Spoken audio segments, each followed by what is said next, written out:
You guys, when does this happen? First of all, that you get to do a part two on a certain area and the community gang stalking that's happening there. But to be able to do a part one and a part two in the same day, how about that? I'm ready for bed. How about you? It is 10:59 p.m. on October 4th of 2025. And the reason I'm making this second video is to tell you just a little bit about checking out at the busy Walmart store, 501 Walmart, that I spoke about in part one of this titled video earlier today, and my experience there. Now, there must have been a reason why I made a part one.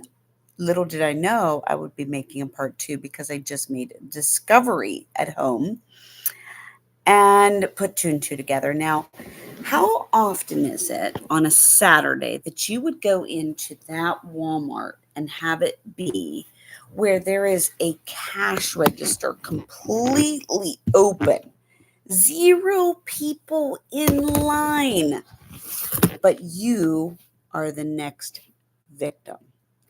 You were meant to go there. Nobody else went before you. Nobody stood in line after you. Everybody left that aisle strictly for you.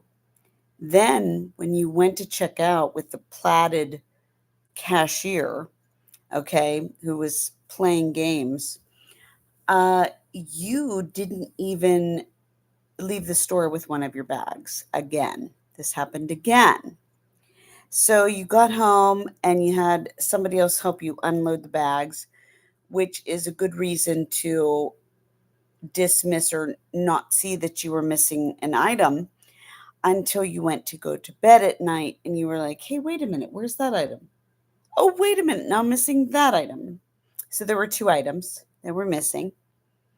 And I think that the cashier deliberately kept them because she was putting certain bags. I remember her putting the eggs up on top, and I remember leaving the store with three bags, but I think there was a fourth bag and it was missing because I'm missing two items.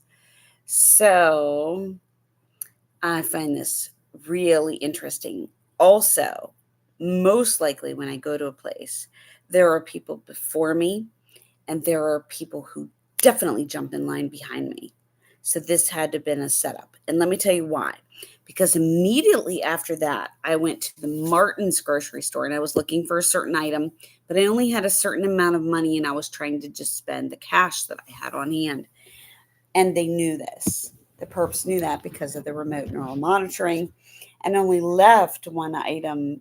I wanted to buy two of a certain item, and there was only one on the shelf, and I was completely set up when I went into that store also, and that was immediately following the trip to the Winchester Walmart. Now, I think that this stuff is far-fetched freaking crazy, if you ask me. If you would ask me to listen to myself and try to make sense of it or deem me as something, I would say, that's nuts. Just even think that. But it is true. It is true. And it is probable that that is exactly what happened. Because, like I said, there were several different setups. The other one was I was looking for something magnetic at a store that I stopped at that was in between both of those stops. And I can usually find something that works really well. And it was just one item that I was picking up.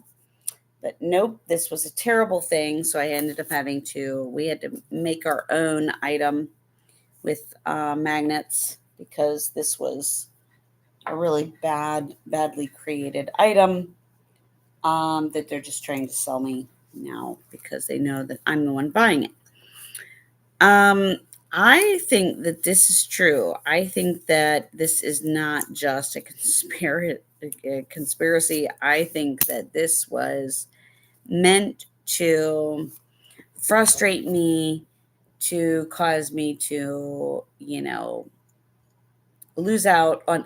I mean, the problem is not only are the break-ins really difficult because They seem to steal a little bit here, a little bit there, so that I'm always needing something new, which is the way it works with consumable goods.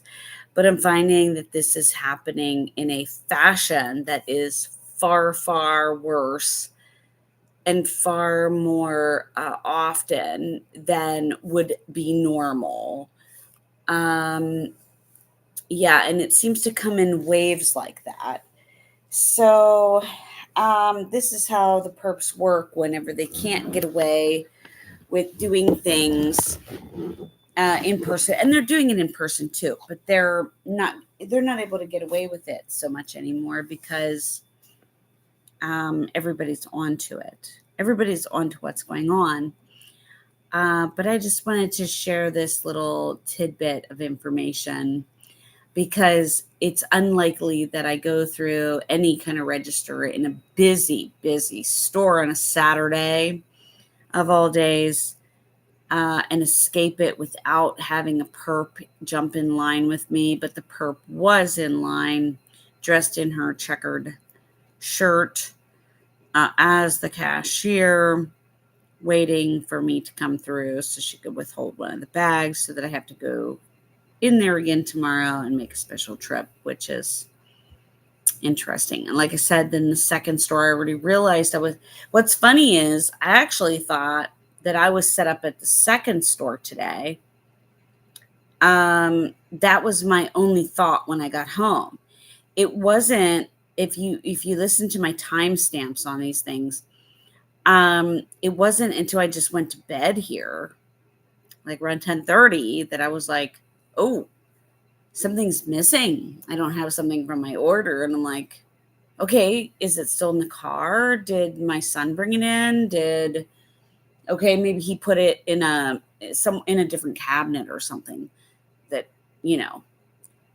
So when we checked together and looked through the car again, yeah. And this stuff seems to be a commonality. This seems to be a common theme with how they are orchestrating my gang stalking.